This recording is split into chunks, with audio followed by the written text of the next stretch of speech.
Kim, inalala ang pinaggastusan ng unang sweldo.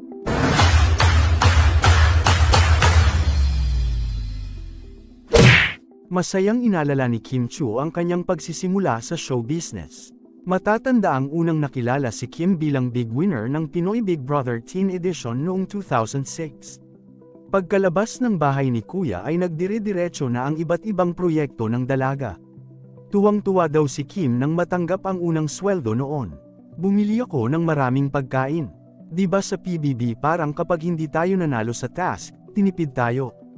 Tapos noong una kahit bumili lang tayo ng hamburger ang hirap. Marami, sinabay-sabay ko ang spaghetti, french fries, chicken, hamburger, sinabay ko lahat. Ang ending tumaba ko. Tumaba ng bongga si girl.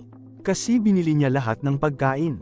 Tapos bumili ako ng cellphone na uso noon, yung slide, dalawa ang binili kong cellphone, nakangiting kwento ni Kim kay Melay Cantiveros sa One-on-One. Inakala noon ng dalaga na 1 taon lamang tatagal ang kanyang showbiz career.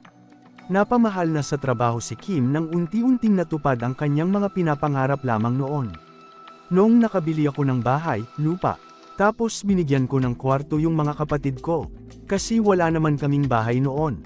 Doon ako nakadecide na dir-diretso na ako rito, para pag-graduatein ko yung mga kapatid ko. Bibigyan ko sila ng kung anong magpapabuti sa buhay nila, paghahagi ng dalaga.